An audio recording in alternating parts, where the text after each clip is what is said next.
हिंदी ए BA programme fourth semester. हम यहाँ पढ़ेंगे चैप्टर में भोलाराम जीवन हरिशंकर परसाई। लेखक का परिचय। हरिशंकर परसाई उन रचनाओं में अग्रणी है जिन्होंने साहित्य की प्रचलित विधा की मर्यादा तोड़कर लिखना आरंभ किया। परसाई जी व्यंग लेखक के चारों ओर के समाज में फैले पाखंड, अन्याय, विद्रूप, अनुपातहीनता, विषमता, दमन, शोषण, छल, स्वार्थ परता, छोटे बड़े, ऊंच नीच का भेदभाव और इस तरह की दूसरी विकृतियों के कारण परसाई जी को व्यंग की अपार सामग्री प्राप्त हुई। पहले वे संवेदनशील कवि थे। आज भी जलपुर में बहुत से लोग उन्हें कवि जी के नाम से याद करते हैं, जो कि विकृतियों को उन्होंने सिर्फ देखा न था, झेला भी था। अपने गर्दिश के दिन यह याद करता हुआ उन्होंने लिखा था, गर्दिश को फिर याद करने उसे जीने में दारुण कष्ट है। यह दुख की सच्चाई है। 12 से 13 साल के थे तभी गांव में प्लेग आया। उनके परिवार के अलावा बाकी सभी लोग जंगल में भाग गए। परिवार पर गर्दिश आई। 5 भाई बहनों में मां की मृत्यु का अर्थ में ही समझता था। सबसे बड़ा था। पिता टूट गए थे, धंधा ठप हो गया। किसी तरह मैट्रिक पूरी हुई। जंगल विभाग से लेकर स्कूल मास्टरी तक तरह तरह की नौकरियों की थोड़ी तनख्वाह और परिवार की भारी जिम्मेदारी, मन के अनुकूल वातावरण मिल जाता तो गर्दिश क्यों होती। फाके भी किए, बेटिकट यात्रा भी की, उधार भी लिए, भीख भी मांगी, बेझिझक चाहे जितने हो गए हो, बेशर्म नहीं हुए। उनके संवेदनशील मन पर जीवन के जो कठोर आघात लगे, उनके अनुभव कोश में संचित हो गए। अपने कठिन संघर्षों के कारण सफल गृहस्थ बनना तो दूर, वे गृहस्थ भी न बन पाए। अब अविवाहित परसाई जी अपनी बहन और भांजों के ही साथ रहते थे।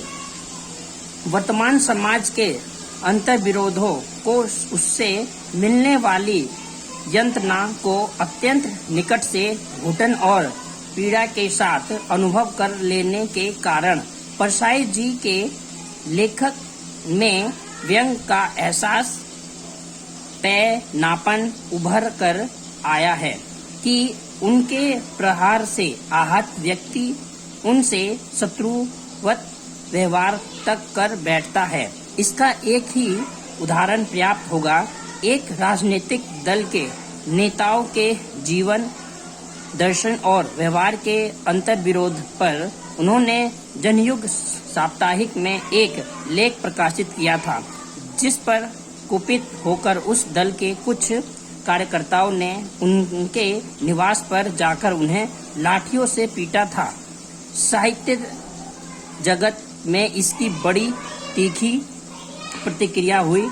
स्वयं जलपुर में बरसते पानी में बावजूद हजारों नागरिक शाम होते होते उनके घर पर एकत्र हो गए।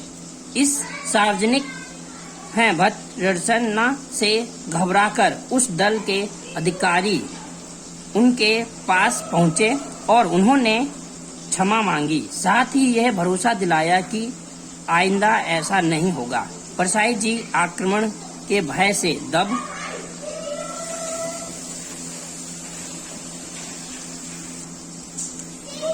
जाने वाले न थे। उन्होंने स्वस्थ होने पर जनयुग के अपने उसी स्तंभ में फिर एक लेख लिखा, जिसमें नेताओं के फासिस्ट और संपादक चरित्र पर और तीखे प्रहार किए।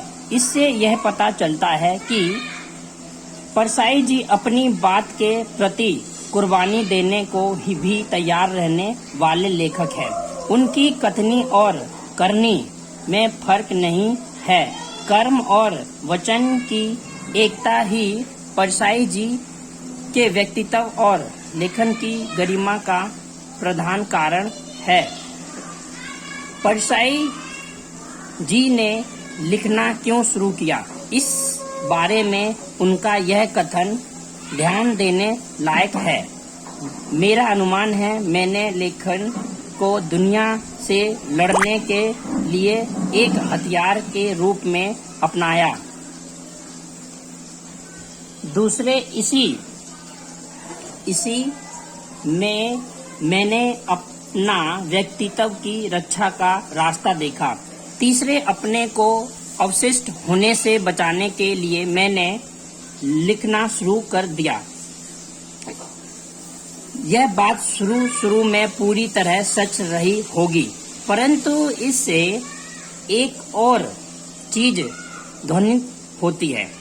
परसाई जी के लिए लेखन केवल लड़ाई का हथियार नहीं था, आत्मरक्षा का और आत्मविश्वास का एक माध्यम भी था।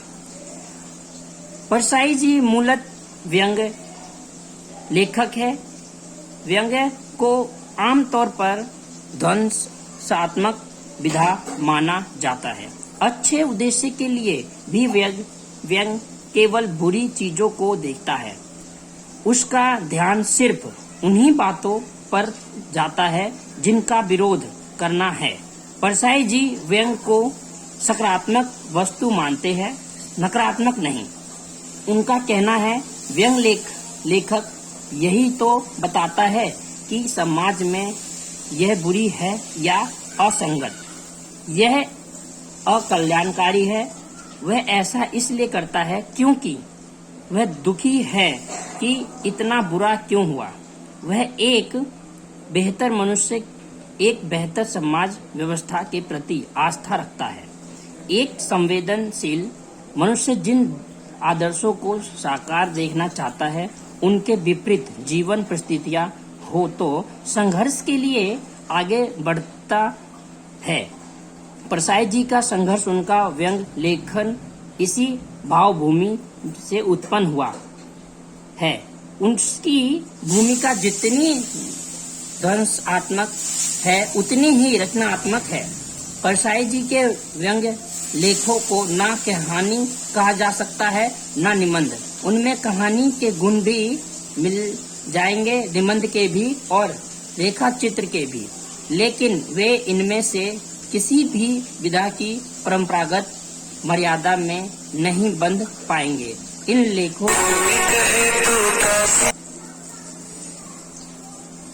लेखकों को अगर कोई नाम देना ही हो तो इन्हें केवल व्यंग्य कह सकते हैं।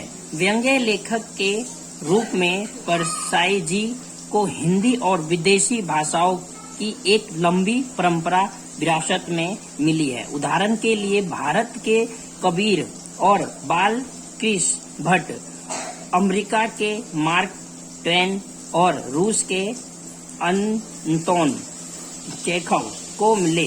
कबीर कवि है, भट्ट जी निबंधकार, मार्क ट्वेन उपन्यासकार है और चेखव कहानीकार। व्यंग्य इन सभी में बड़ा प्रखर है, किंतु यह व्यंग्य स्वतंत्र विधा न होकर कविता, कहानी, निबंध या उपन्यास विधा के भीतर ही है।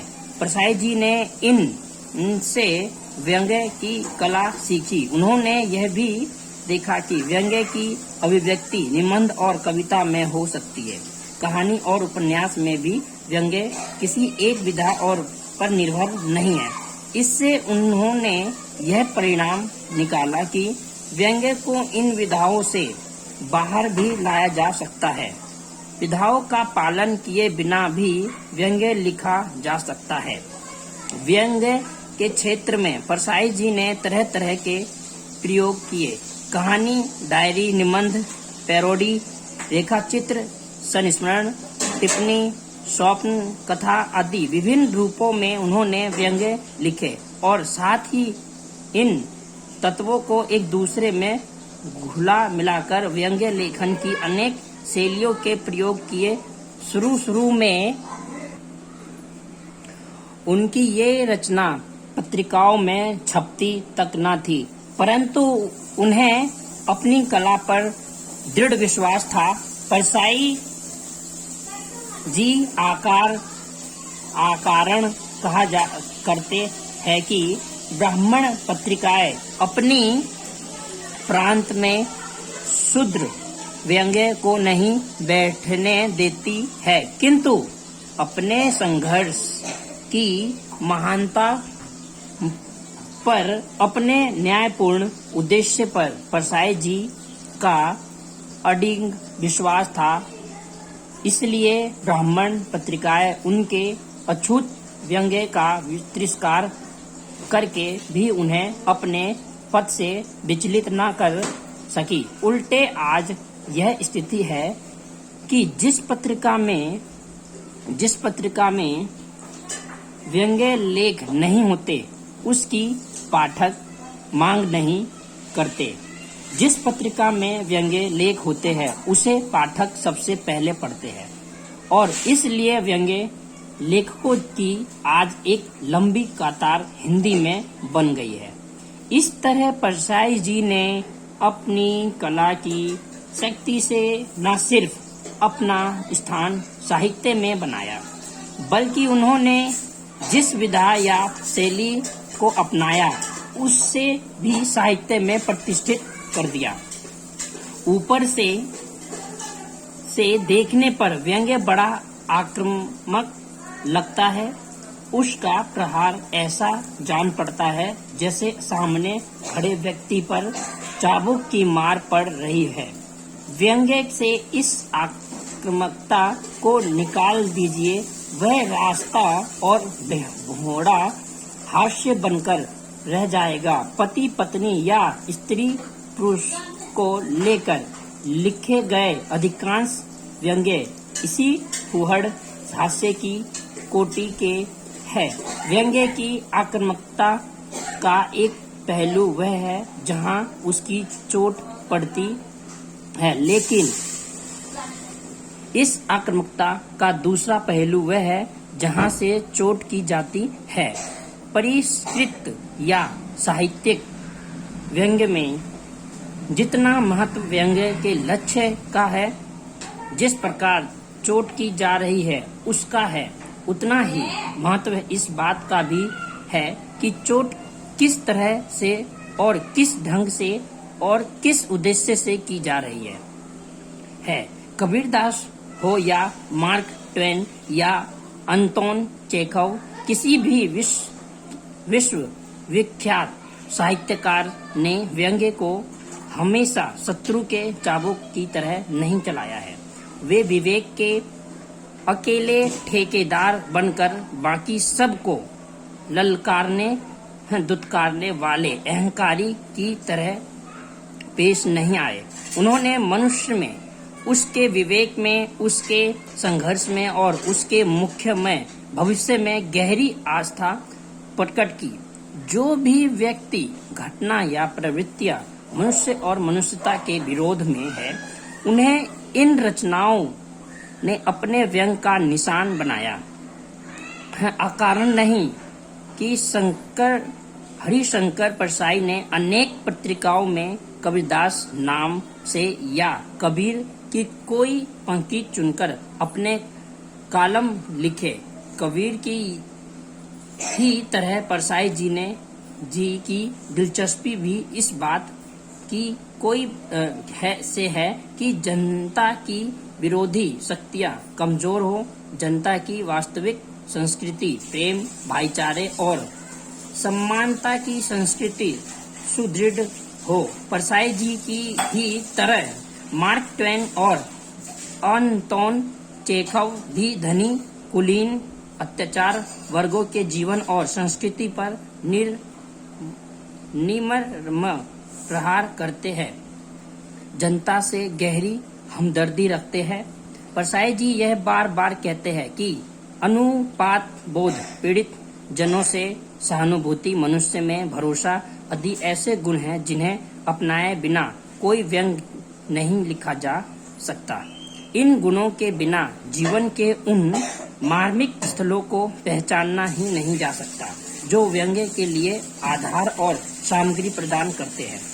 दरअसल व्यंग्य पैदा ही तब होता है जब जीवन में असंतुलन, असमानता, असंगति, विद्रूप, कटुता, गलाकाट, प्रतिस्पर्धा, अनुशासनहीनता और असामंजस्य आदि के दर्शन होते हैं।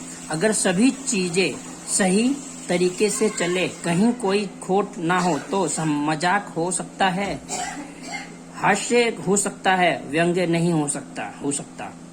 यह सही है कि व्यंग्य के साथ हास्य को मिला देने से व्यंग्य की पठनीयता और प्रभाव में वृद्धि हो जाती है, पर व्यंग्य का गुण धार्मिक चोट करना और चोट उसी पर की जाती है जो गलत हो, इतिहास और मानवता के विरुद्ध हो।